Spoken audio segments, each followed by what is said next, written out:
বছর ২ আগে কানাডার সাবেক প্রধানমন্ত্রী জাস্টিন ট্রুডো সোফিয়ার বিবাহ বিচ্ছেদ হয়। ট্রুডোর স্ত্রী অভিযোগ করেন কানাডার পররাষ্ট্রমন্ত্রীর সঙ্গে ট্রুডোর পরকীয়ার লিপ্ত তিনি।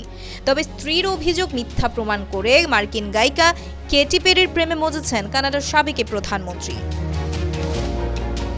সম্প্রতি অর্ধনগ্ন অবস্থায় কেটি পেরির সাথে ট্রুডোর একটি ভিডিও ভাইরাল হয়েছে, যেখানে কেটি পেরি এবং জাস্টিন ট্রুডোকে মন্ট্রিয়লের বিলাসবহুল রেস্টুরেন্ট লে ভায়োলিনে একসঙ্গে রাতের খাবার খেতে দেখা যায়। ভিডিওতে দেখা যায় কেটি ট্রুডোর সঙ্গে আলাপচারিতায় মগ্ন ছিলেন এবং টেবিলের ওপর ঝুঁকে কথা বলছিলেন তিনি। এ সময় ট্রুডো কি বলতে চাইছেন তা শোনার জন্য বেশ আগ্রহী কেটি।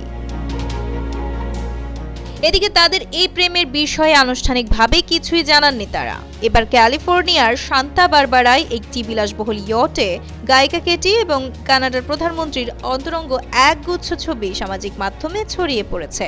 ছবিগুলোতে দেখা গেছে শার্টলেস ট্রুডো ডেনিম জিন্স পরে আছেন এবং কালো সুইমস্যুটে থাকা এক কেটি পেরিকে চুমু খাচ্ছেন। দুইজন একে অপরের বুকে জাপটে ধরে আছেন।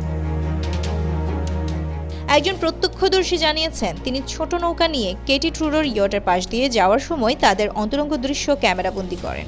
প্রথমে তিনি ট্রুডোকে চিনতে পারেননি, পরে ট্রুডোর বাহুতে থাকা ট্যাটু দেখে তাকে শনাক্ত করেন। যদিও ডেটিং এর বিষয়ে কেটি বা জাস্টিন ট্রুডো কেউই কোনো মন্তব্য করেনি। ২০২৩ সালের আগস্ট মাসে ১৮ বছরের দাম্পত্য জীবনের ইতি টেনে স্ত্রী সোফি গ্রেগোয়ারের সঙ্গে বিচ্ছেদের ঘোষণা করেন জাস্টিন ট্রুডো। অন্যদিকে কেটি এর আগে অভিনেতা অরল্যান্ডো ব্লুমের সঙ্গে প্রায় ৭ বছর ডেট করেন এবং তাদের বাগদানও হয়েছিল। কেটি ব্লুমের একটি কন্যা সন্তানও রয়েছে।